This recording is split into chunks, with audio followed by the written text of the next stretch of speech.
Hey everybody, welcome back to Lions and Warriors Return to Forever. I'm Emily Orchid and we are getting in the middle of the book of Daniel. We are starting chapter 3.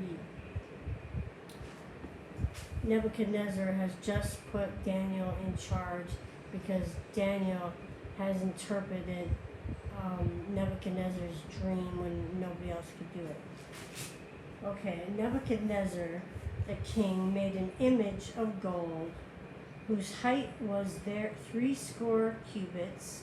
So we know a cubit is like the distance between a king's elbow and his hand. Okay. 60, I can't remember. What is a score? Does it say here?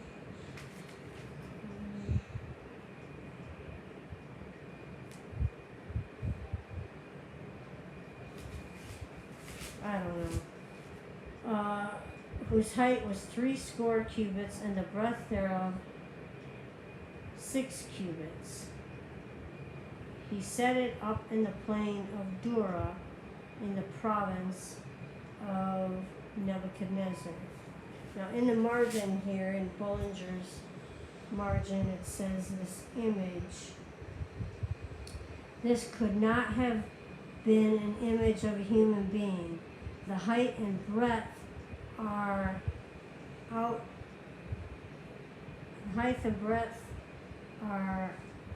of proportion for this. The former being 1 to 10 instead of 1 to 6. A figure drawn on this scale will at once be seen to be impossible. Having determined that it is a human figure, tradition then assumes it to have been a proportional figure on a pedestal or simply a bust, like a chest and head up on a pillar. But there is nothing in the text to suggest this. It would exactly suit an Asherah, the Hebrew something or other, denotes something shaped by cutting or carving. Practically make this certain. 60, the numbers of men. I don't know. I wish I could interpret what I just read to you. That's what it says in the margin. Okay, so he made an image of gold. Nebuchadnezzar did. And had it set up in the plain of Dura. A plain is like, a flat ground place outside. Then Nebuchadnezzar the king sent to gather together the princes, the governors, and the captains, the judges, the treasurers, the counselors, the sheriffs, and all the rulers of the provinces to come to the dedication of the image which Nebuchadnezzar the king had set up. Well, we already know how God feels about images and idols. But this is Babylon, King Nebuchadnezzar. That's how they roll. They worship these phony images and gods, little g gods, evil spirits. Okay. So he calls everybody there, all these important people in the land to come check it out. Then a herald cried aloud, "To you it is commanded, O people, nations, and language, that at what time ye hear the sound of the cornet, flute, harp, sackbut, psaltery, dulcimer, and all kinds of music," I guess those were instruments, "you shall fall down and worship the golden image that Nebuchadnezzar the king hath set up." So that the herald is making this announcement, and everybody's supposed to, do what he says and worship this golden image. And those whoso falleth not down and worshipeth shall the same hour be cast into the midst of a burning fiery furnace. So you're going to worship this image or you're going to die a fiery death in the furnace. Therefore, at that time, when all the people heard the sound of the cornet, the flute, the harp, the sackbut, the psaltery, and all kinds of music, that was their cue when they heard the music to worship. All the people, the nations, and the languages, they all fell down and worshipped the golden image that Nebuchadnezzar the king had set up. Wherefore, at that time, certain Chaldeans came near and accused the Jews. Now the Jews are in captivity in Babylon, and the Chaldeans were, they're the Babylonians. They lived there. They're kind of in charge of the Jews who are in captivity. Again, wherefore at that time certain Chaldeans came near and accused the Jews. They spake and said to the king Nebuchadnezzar, O king, live forever. Thou, O king, hast made a decree that every man that shall hear the sound of the cornet, the flute, harp, sackbut, psaltery, and dulcimer, and all kinds of music, shall fall down and worship the golden image. And whoso falleth not down and worshipeth, that he should be cast into the midst of a burning fiery furnace. There are certain Jews whom thou hast set over the affairs of the province of Babylon, Shadrach, Meshach, and Abed-nego. These men, O king, have not regarded thee. They serve not thy gods, nor worship the golden image which thou hast set up. They're ratting them out. They're telling them that Shadrach, Meshach, and Abed-nego are not partaking in this. Then Nebuchadnezzar, in his rage and fury, commanded to bring Shadrach, Meshach, and Abed-nego. Then they brought these men before the king. Nebuchadnezzar spoke and said unto them, Is it true, O Shadrach, Meshach, and Abed-nego?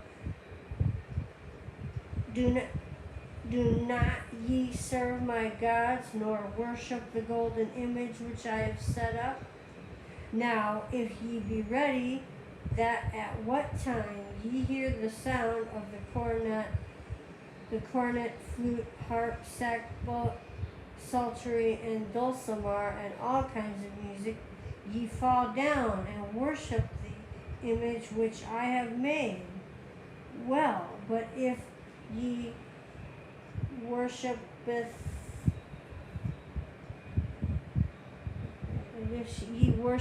not, ye shall be cast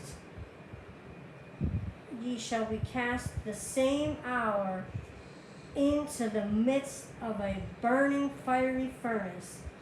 And who is that God that shall deliver you out of mine hands? Who is that God? He should know better.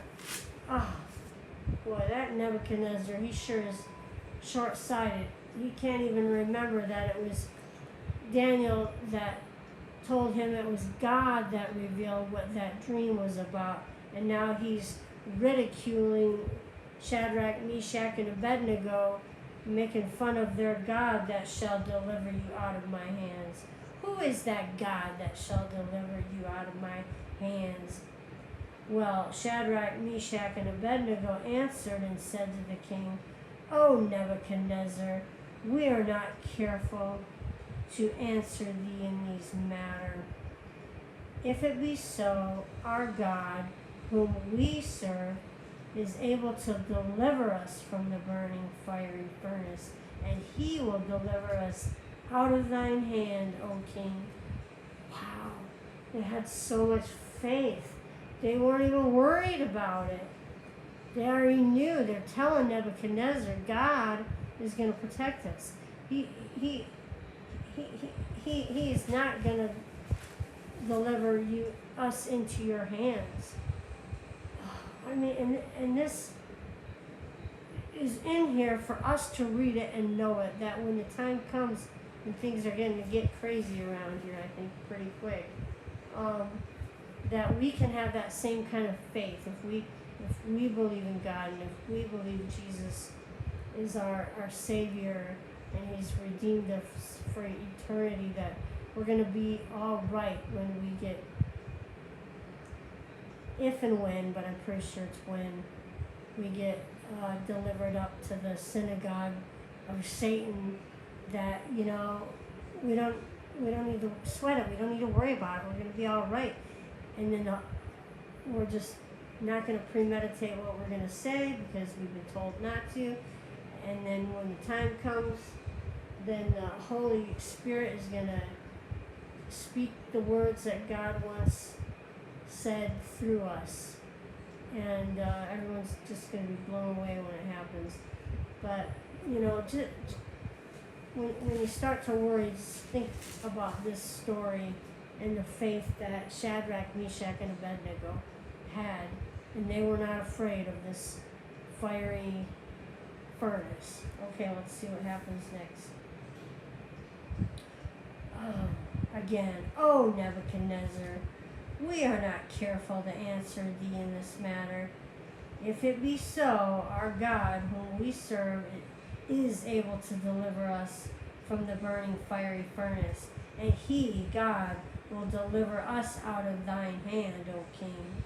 But if not, be it known unto thee, O King, that we will not serve thy gods, nor worship the golden image which thou hast set up. Because they knew that that's not what God wanted them to do. And they loved God, and they were not going to serve any other gods or idols. Okay. Then was Nebuchadnezzar full of fury, and the form of his visage, which is his face, was changed against Shadrach, Meshach, and Abed-nego. Therefore he spake and commanded that they should heat the furnace one 7 times more than it was wont to be heated. So 7 times the heat. He was like, crank that sucker up. These guys are gonna fry. Okay, and he commanded the most mighty men that were in his army to bind Shadrach, Meshach, and Abed-nego, and to cast them into the furnace, into the burning fiery furnace. Then these men were bound in their coats, their hosen. Does it say what a hosen is? Their coats. A hosen is a tunic, which is like a clothing thing that you put over your body, and your head fits through the hole. Maybe it looks kind of like a poncho, like a long poncho maybe. I think that's what a tunic is. Okay, so they're bound up. Then these men were bound in their coats, their hosen, which was their tunics, and their hats, and their other garments, and were cast into the midst of the burning fiery furnace. So they're tied up real tight with their clothes on into the fiery furnace. Therefore, because the king's commandment was urgent, and the furnace exceeding hot, the flame of the fire slew those men that took up Shadrach, Meshach, and Abed-nego.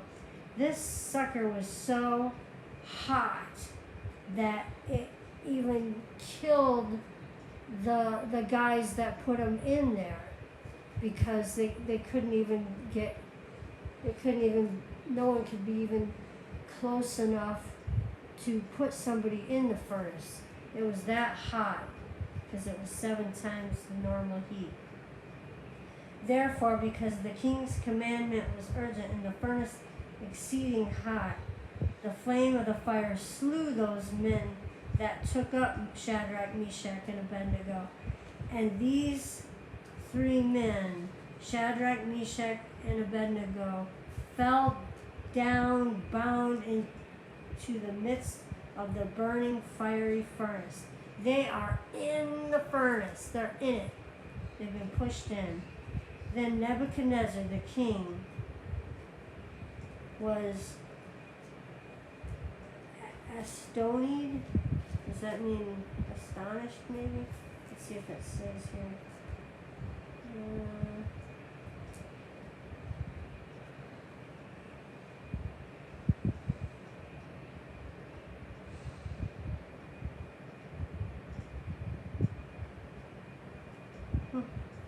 Doesn't say.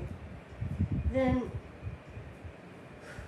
Nebuchadnezzar, the king, was astonished and rose up in haste and spake and said unto his counselors, Did not we cast 3 men bound into the midst of the fire? They answered and said unto the king, True, O king. He answered and said, Lo, I see 4 men loose. They're not bound up anymore. There's 4, not 3. I see 4 men loose, walking in the midst of the fire, and they have no hurt. And the form of the 4th is like the Son of God. I mean, Jesus hadn't come yet, because this is a few hundred years before the Virgin Mary gave birth to Jesus. But for some reason, Nebuchadnezzar said who he's seeing appears to be the Son of God. He knows that it's Jesus. This is happening several hundred years before Jesus was born of the Virgin Mary. And Nebuchadnezzar obviously knows of the coming Messiah, and he knows that's who he's looking for. That's the 4th guy in the fire, walking around in there with these Shadrach, Meshach, and Abed-nego. This is a miracle. This really happened. This is real. This is the power of God. They're all walking around in the midst of the fire. And the princes, the governors, and the captains, and the king's counselors, being gathered together, they all saw these men upon whose bodies the fire had no power, nor was a hair on their heads singed, neither were their coats changed, their clothes, nor the smell of fire had passed on them. They were totally immune to this fiery furnace. We stay close to Jesus, and if this is it, like I'm feeling it is, and we're getting to the end here, that we can expect to receive this kind of protection. I believe it. I do. Okay. And isn't Jesus always saying, fear not, we have nothing to worry about? And think about back when we talked in Revelation, when the locust army is released out of the pit, and they go around stinging the people with demonic pain, that the people that don't have the seal of Jesus and God in their forehead, they're going to be not able to die, but they're going to be in really terrible pain for 5 months. And if you're one of these, Christians like me and you, we don't have anything to worry about. Same thing, right? Okay. So, and again, Nebuchadnezzar recognizes that it's the Son of Man, that Jesus is in there with these three guys, and everybody's fine. And the princes and the governors and the counselors, they all see it. Then Nebuchadnezzar spake and said, Blessed be the God of Shadrach, Meshach, and Abed-nego. Now he's like, oh boy, I screwed up here. Blessed be the God of Shadrach, Meshach, and Abed-nego, who hath sent his angel and delivered his servants that trusted in him. He knows they've been saved because they trusted in the one true God Almighty, who hath sent his angel, which is Jesus, and delivered his servants that trusted in him, and have changed the king's Nebuchadnezzar's word, and yielded their bodies, that they might not serve nor worship any god except their own God, the real God. Therefore, I make a decree that every people, nation, and language which speak anything amiss against the God of Shadrach, Meshach, and Abed-nego shall be... What? Therefore, I make a decree that every people, nation, and language which speak anything amiss against the God of Shadrach, Meshach, and Abed-nego shall be cut in pieces, and their houses shall be made a dunghill, a shit hill, because there is no other God that can deliver after this sort. So not only is Nebuchadnezzar totally made an about face about God, he's saying, if everybody else around here isn't on board with this God, we're going to kill him. So, I mean, he totally made a 180 flip in his idea. Okay. Then the king promoted, even though they had already been promoted, then the king promoted Shadrach, Meshach, and Abed-nego in the province of Babylon. So they even got a better position. Nebuchadnezzar the king unto all the people, nations, and languages that dwell in all the earth. Because see, this is the Babylonian Empire. They were like the empire, king of the world situation. Nebuchadnezzar the king unto all the people, nations, and languages that dwell in all the earth. Peace be multiplied unto you. He's saying this to the whole world. I thought it. Skip a page here. Peace be multiplied unto you. I thought it. Where are we at?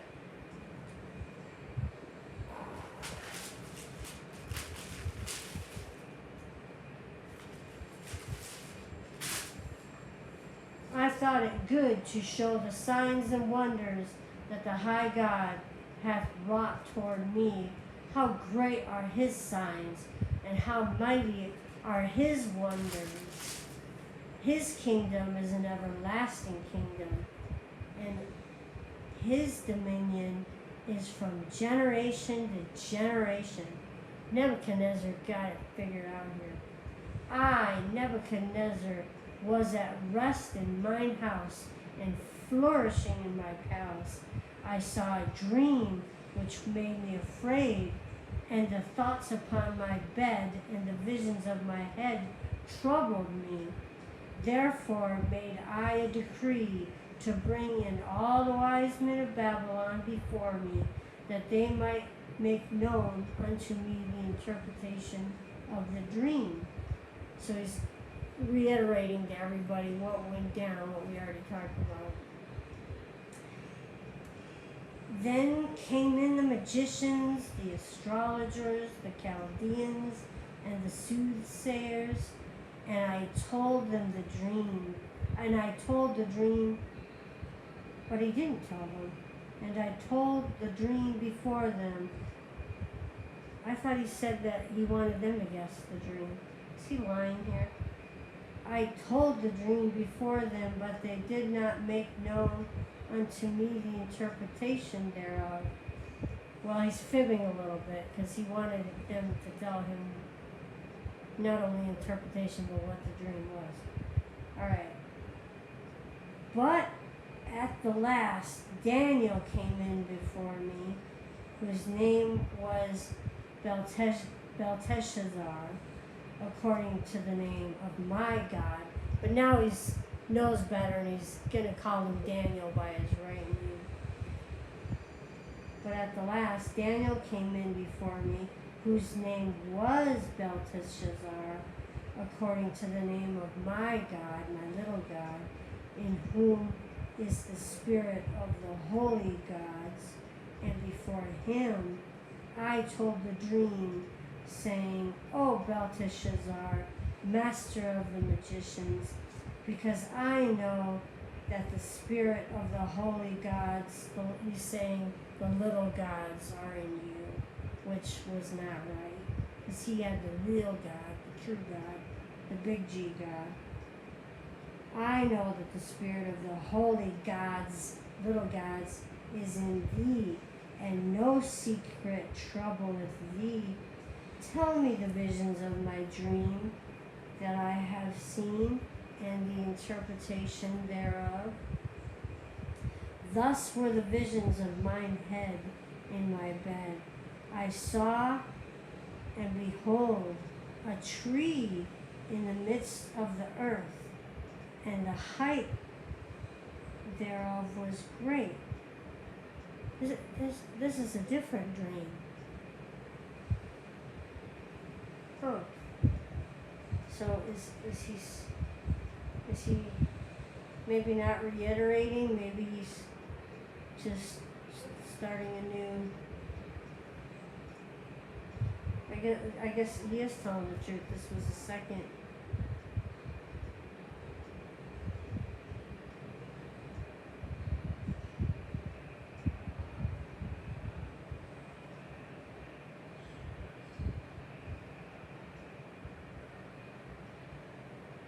Okay, so this was the second dream. He's not reiterating the first dream.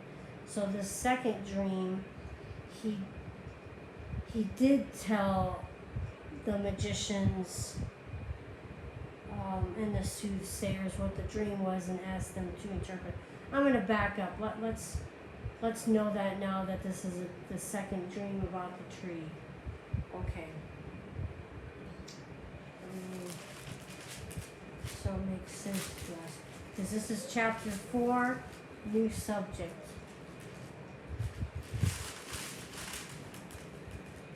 You know what? We're already at 30 minutes almost. Maybe now that we've cleared that up, I thought he was reiterating, but I made a mistake. But now we know this is the second dream, whole new everything. So let's get a fresh start. Hit the reset button.